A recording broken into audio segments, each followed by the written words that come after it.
Alright, this is a tutorial on making a door controlled by a switch. First thing you want to do is pick out which texture you want to use for your door.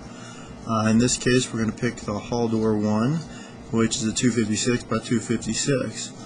Go ahead and head up to Brush, add a primitive box, make that 256. Go ahead and texture that box. And we're going to shrink this down a little bit, make it look a little bit more like a door. And you can switch over to geometry mode. Using L, set texture on there. Do that on both sides. And we're going to switch back into Brush. And we're going to actually split this door in half since it's two door. We have two individual guys. Select the first side, center the marker on it. Bind to object, a door. Select the second one, center it. Bind to object, a door. Now we're going to make another thing. Go ahead and hit Brush, add a primitive box, and we're going to make a small one, 64. And this is going to be our switch. We'll put it right next to it here. You can make that any shape, size, whatever you prefer. Switch panels are going to be in your details here on texture. We'll pick that guy. So now we have what looks like a little switch there, and you can adjust that accordingly. Center your marker on that guy. Right click, bind to object. And switch is actually hidden in your door node right here. So now we have a switch and two individual doors. Now all we have to do is set the properties of these guys. Let's go ahead and set up our switch first since we're on it. Go into its properties. First thing we want to look for down here is going to be the on trigger target, which is this guy. And we have door 0 and door 1. So we're going to make the target door 0. And what is it going to do to that? It's going to trigger that. So now when you go and push that, it's going to look for door 0 and activate it.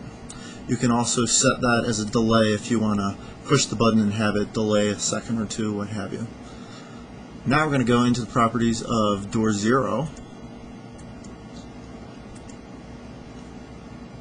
Go to its state flags first. Activate triggers, which you want to look for.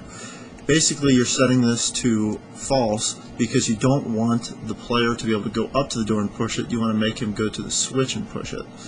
So we're going to set that as false. We're also going to do false, force to move, true, so it'll push the player out of the way if he gets in the way of the door.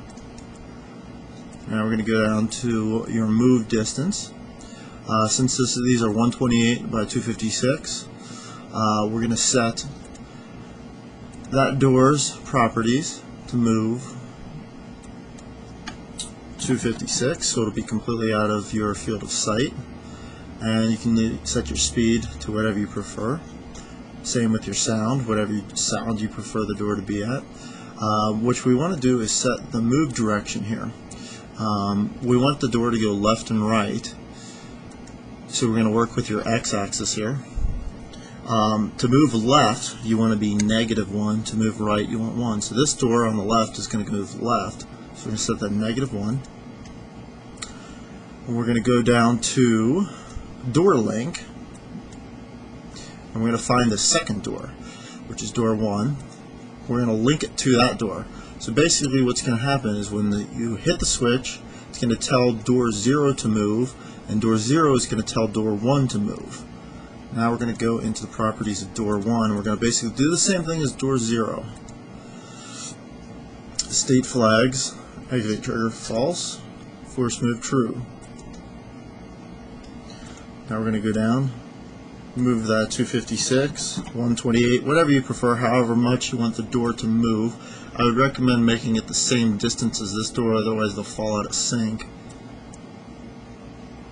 Set your sounds and your move direction. We want this one to be 1, which is its default, which is going to make it move right.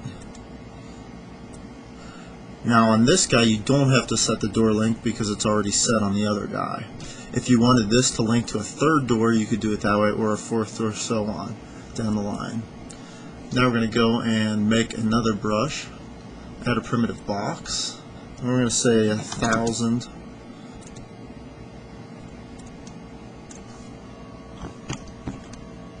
We want that to completely envelop that. We're going to build a little outer shell real quick here.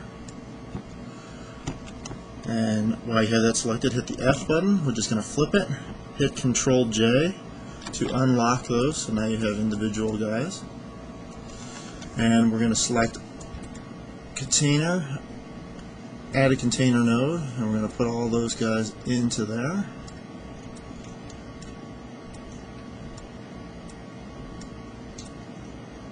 And that's going to be your outer shell in that guy. Since that's all no snap, we're going to go down here, make no snap true, outer shell, it's going to be 0. We can select the rest of the items here. Deselect your outer shell, property. Since everything's in there, we're going to make that detail level 1. And we can go ahead and texture these just to make it look a little nicer. We'll pick a nice floor ceiling here. Just do concrete.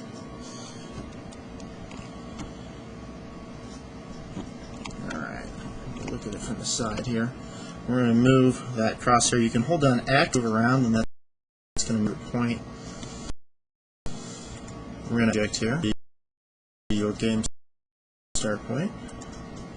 And we're going to add a world properties. And we're going to add, I'm going to move this guy up a little bit here. I'm going to add one more thing, which is going to be a light. Go into its properties, depending on your light preferences, and adjust that accordingly. Now we have a nice big old light over that guy. It'll be nice and bright in there. Go ahead and process it up.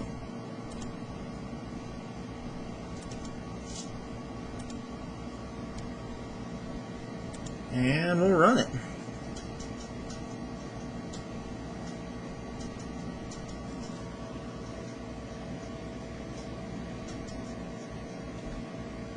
Alright, there's your door and your switch.